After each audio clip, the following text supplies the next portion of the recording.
This call is being recorded.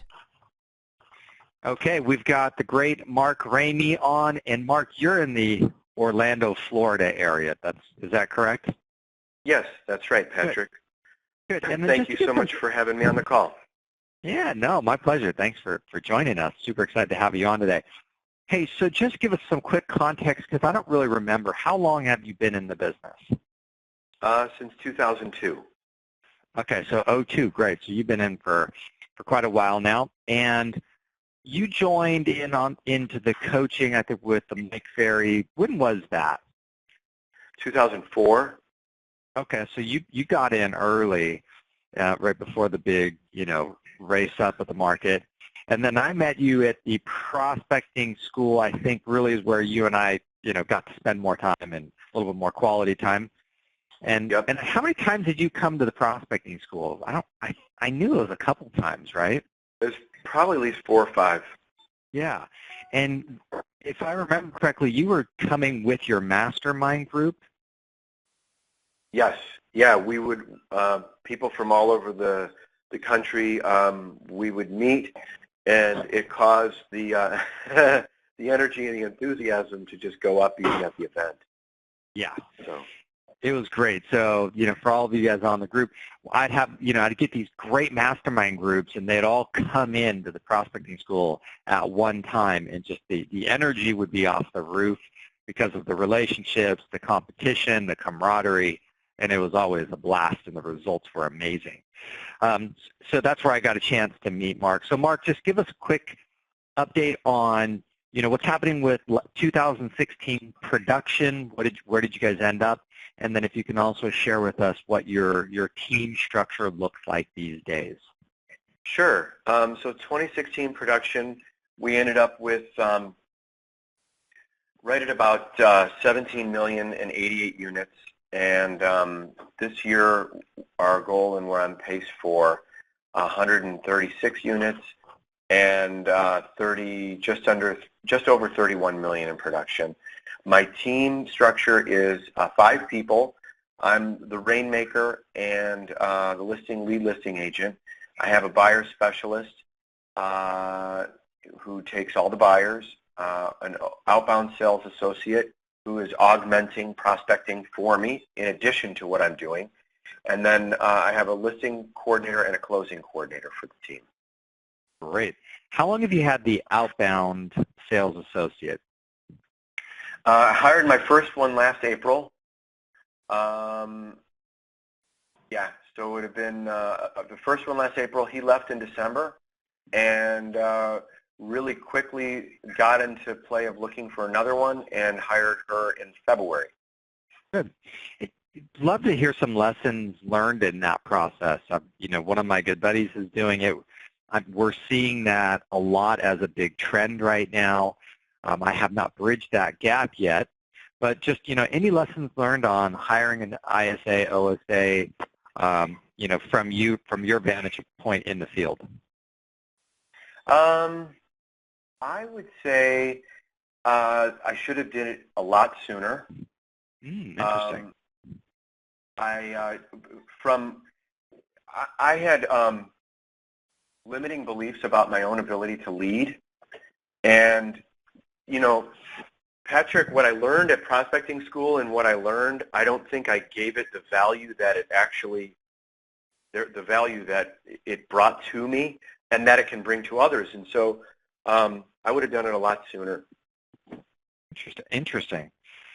Okay, well, yeah, I'm going to find out a little bit more about that from you later. So let's dive, though, into just, as a personal prospector.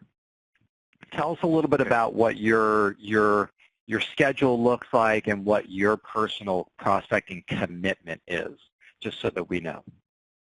Okay, so I'm on the phones every day between 7:30 and 8 a.m.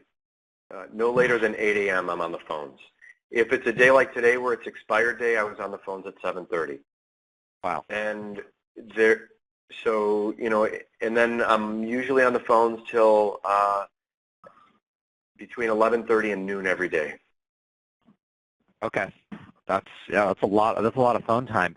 Real quick question, I haven't bridged that gap of the making the expired calls before 8 a.m. Any advice around that? Because, I called the 17 expireds that I had this morning at about 8:05 is when I, charged up the Mojo, and no one answered the phone.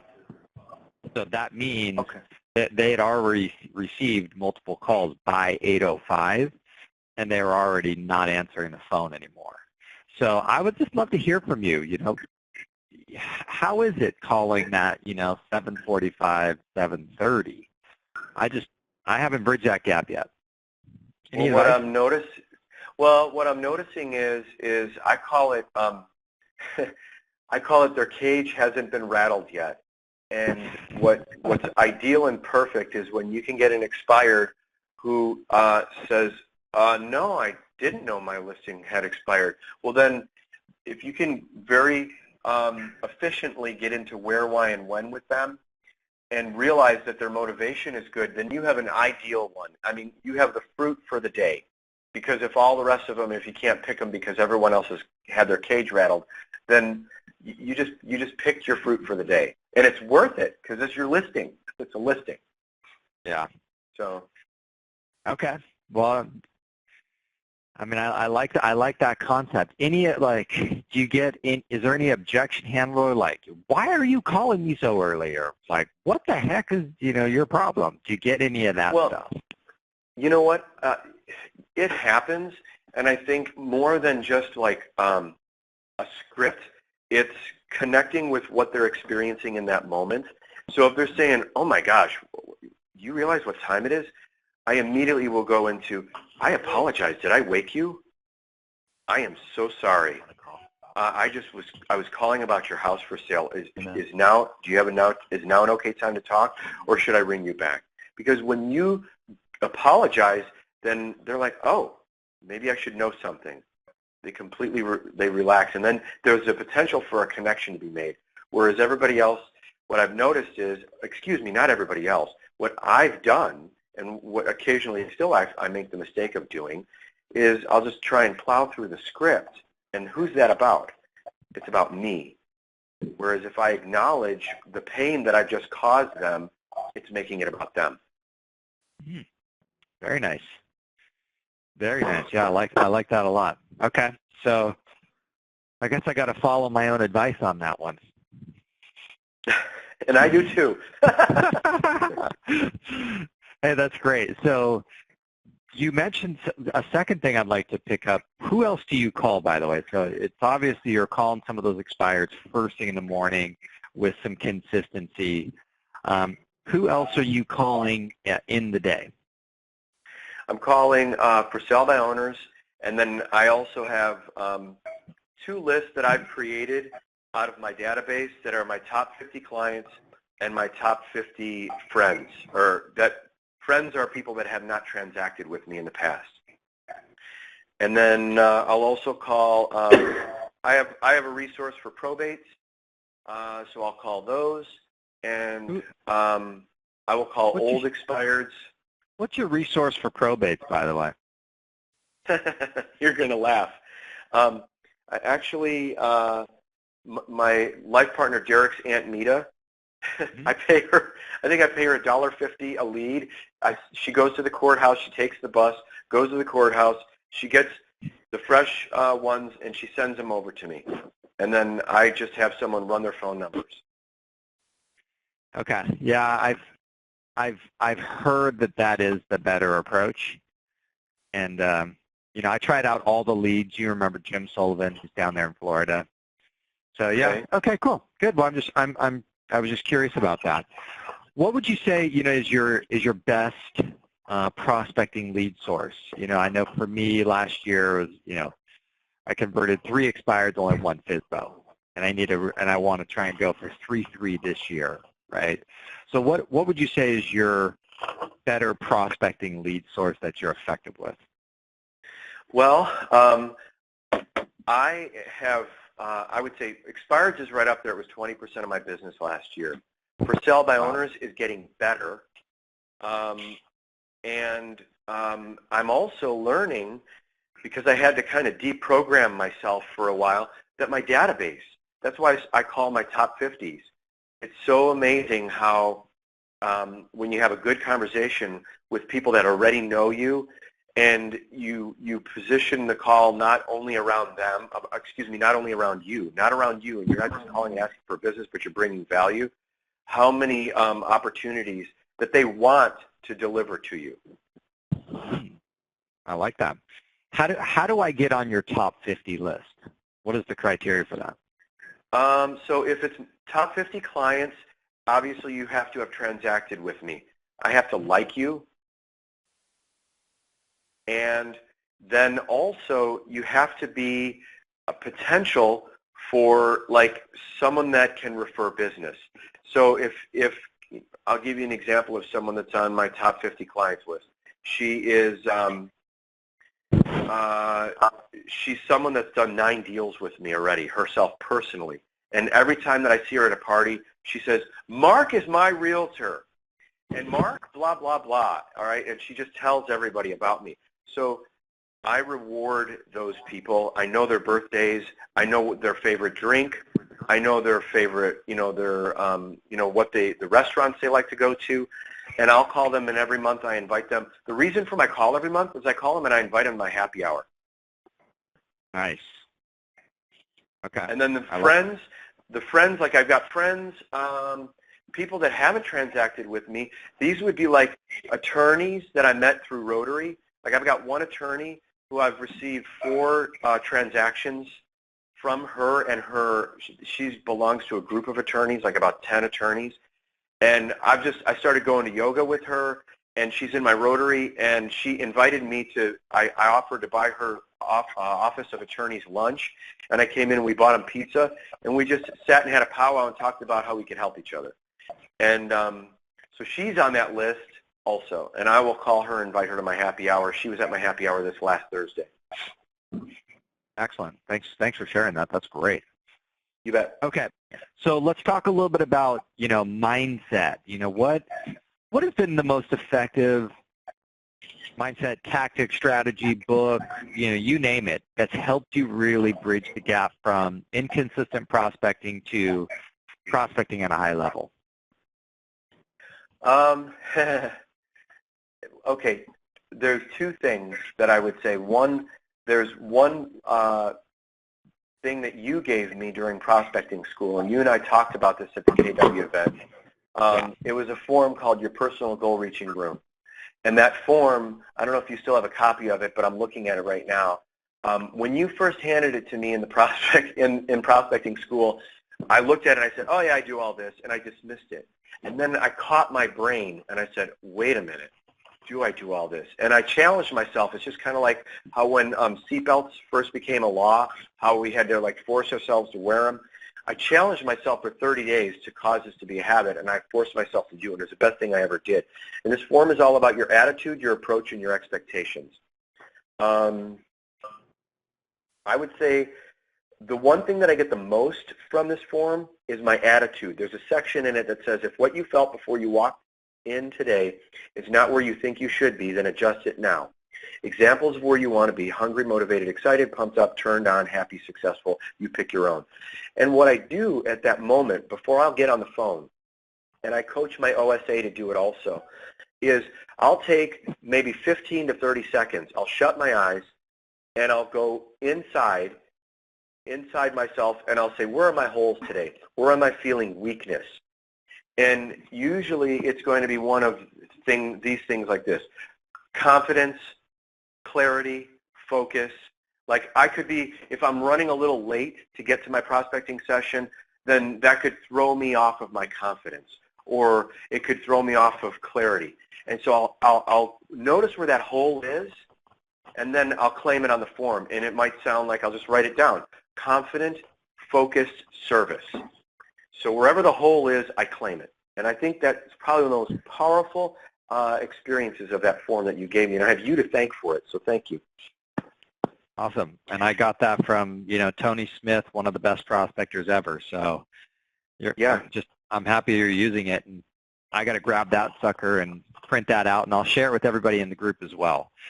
Yeah, it's huge. Okay, good. And then the other would be a book called The other would be a book called Taming Your Gremlin. If you ever get a chance, listen to it or read it. And, you know, the gremlin is our monkey. It's your mind. Okay. So Taming the Gremlin. Do you know who the Taming Your author is? Gremlin. Hang on, let me look on my Audible real quick. Let's see here. Yep. That's how I do it. I was doing my Audible app. Taming Your Gremlin is... Sorry, it's at the bottom here. Let's see. Here it is. It's by Rick Carson, C-A-R-S-O-N. Okay. So just give us the short version. What's the most important thing that you get out of it? Out of the book? Yeah, just out of the whole, what's the one thing that you get out of that book? There's 16 principles. I'm not going to get into them all, but some of them are just as simple as breathe, damn it, breathe. It's being aware of when your mind is taking over the situation and over your experience.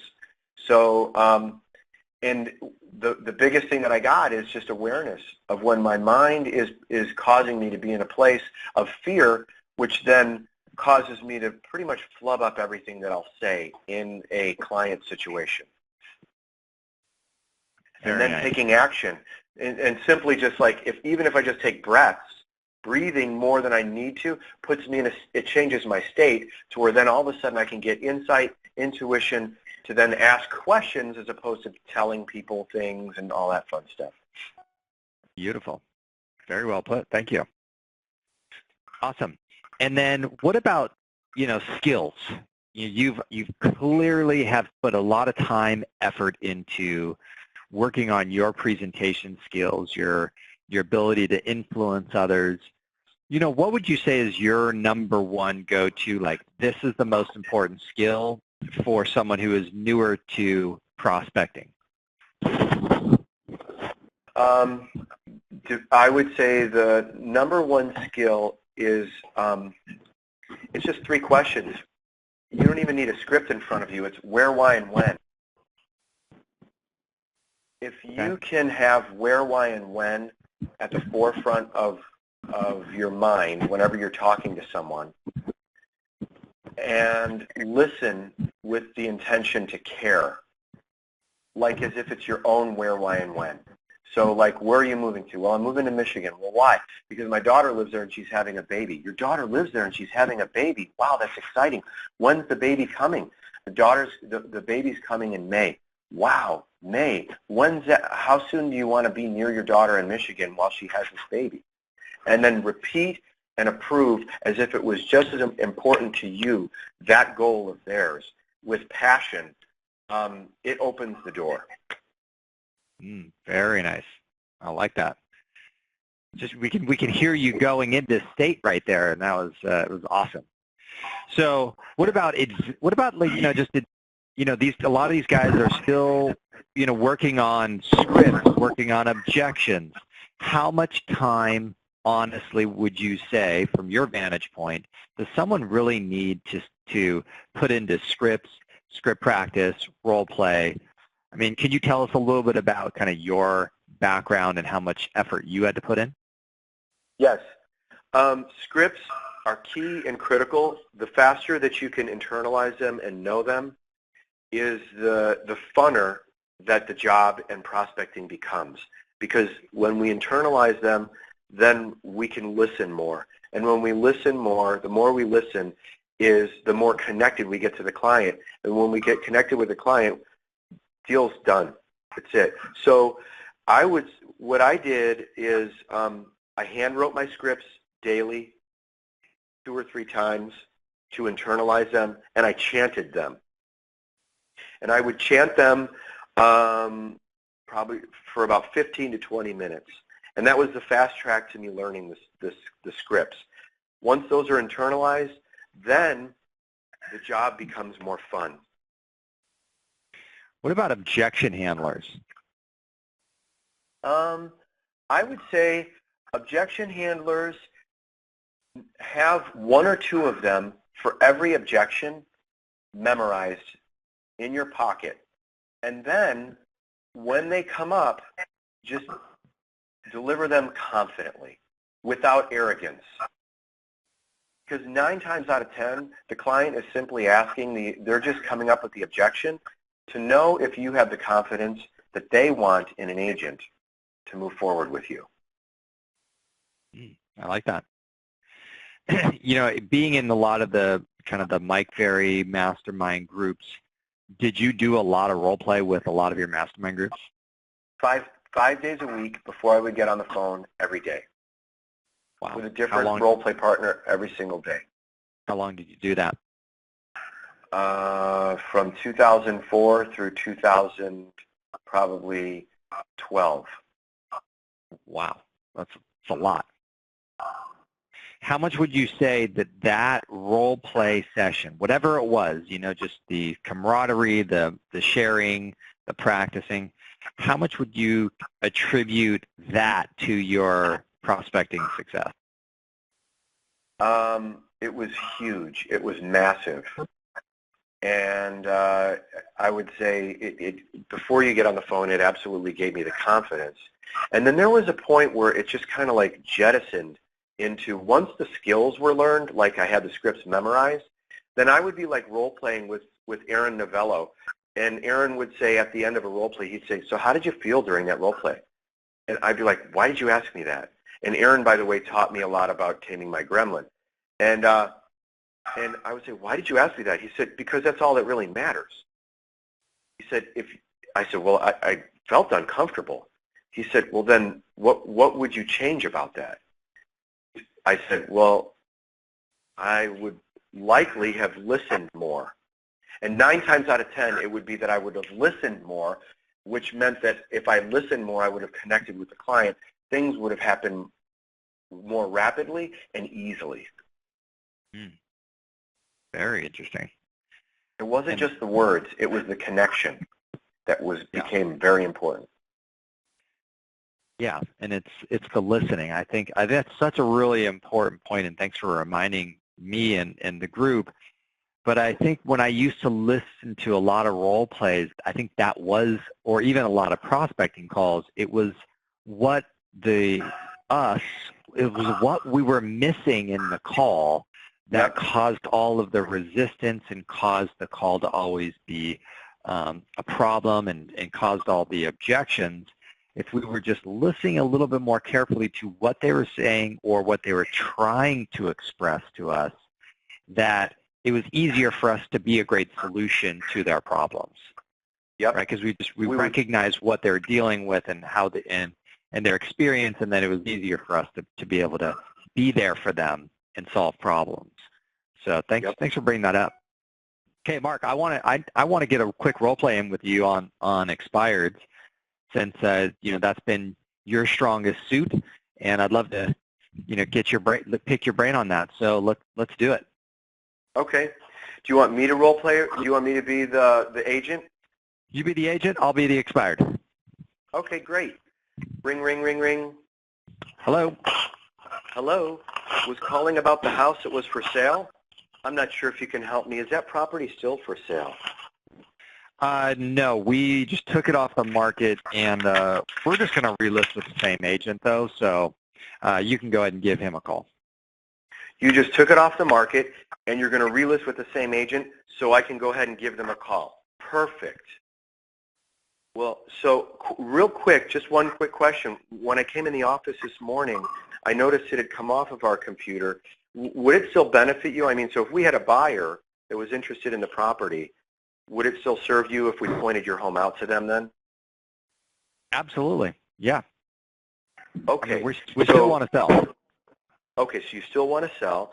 And I'm just curious, have you signed the paperwork to relist with your agent already? Or, I mean, would you be open to getting a second opinion if it meant you could get a different result? We told them that we would relist with them, so that's kind of where we stand today. Okay, so you told him that you would relist with him, and does that mean that the paperwork's been signed so that we're protected then going forward? No, we haven't signed anything yet. We were going to take at least take a couple weeks off, just take a little break. Okay, so you haven't signed anything yet, going to take a couple weeks off, maybe just take a little break. Yep, that's correct. Perfect. Well, again, my name is Mark Ramey. I'm with Keller Williams Real Estate, and I'm just curious, if this home had sold, where were you moving to next? You know what, we're going to head over to Tampa Bay is where we're going.